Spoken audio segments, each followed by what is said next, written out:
Hello. So I am just getting ready to wrap up some presents for Joseph. It's his birthday on Monday. I hope you've had a really nice Easter. We've had a really nice Easter. We had a lot of special things, and at the end of the video I have some of the special things that we did. But we also had some family come on Monday, and we also had an Easter concert, which I don't have videos or photos of those things. So I hope you enjoy watching what we did.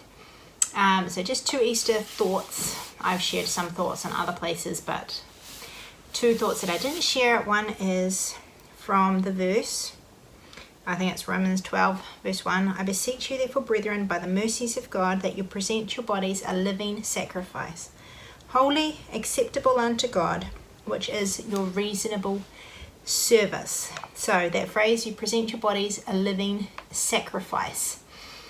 So that means that we are to give God everything we have, to be a sacrifice. So sacrifice means like giving up something. So we are to give up our life, to give up our time, our energy, our space, our privacy, our children, our husband, our money, everything we have, we are to present as a sacrifice to God. But notice it says a living sacrifice. That means that it's painful and it's hard because we are to be a living sacrifice. But with the Easter story, Jesus was a living sacrifice. He was on the cross for hours and hours, and he was alive for most of the time. So he was a sacrifice for us, for our sins, but he was living. So he knows the pain of being a living sacrifice. And in my Bible, like the whole chapter, Romans chapter 12, the title is being a living sacrifice. So the whole chapter actually tells us how to be a living sacrifice.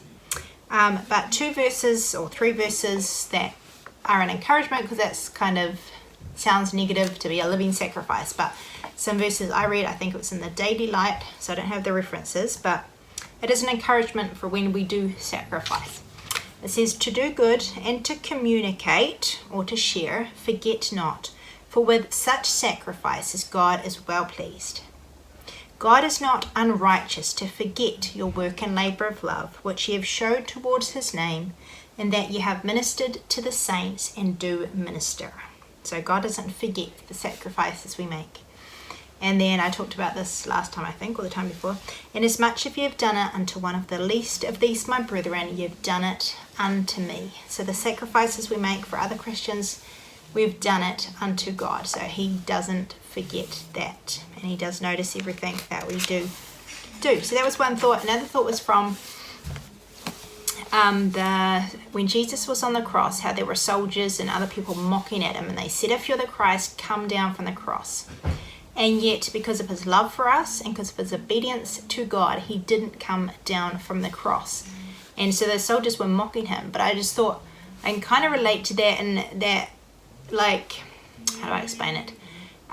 Sometimes, like, say if something bad happens, or a trial, or maybe something we're praying for that doesn't seem to happen, and we might not mock God like those soldiers did, but we may have doubts towards God and think, why is this not happening? Why are you not ending this? So, like, Jesus could have easily just come down off the cross, but then he would have missed the whole purpose of him coming to earth.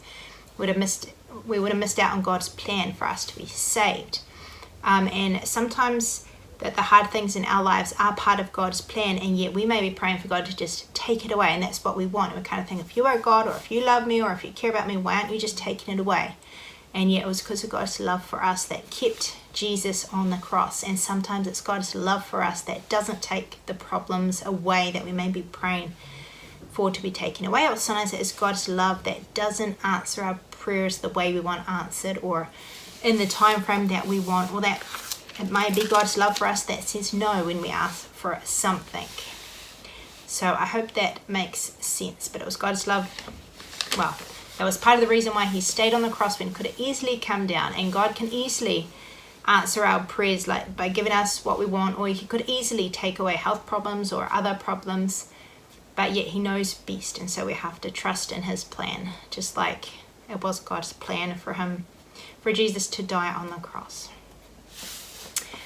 So yeah, we had a really nice weekend. We went out on a special trip on the Tuesday, and then when we got home on Tuesday, there was something waiting that had come in the mail, which was exciting as well. So I'll show that at the end of the video as well.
Maybe just throw the food.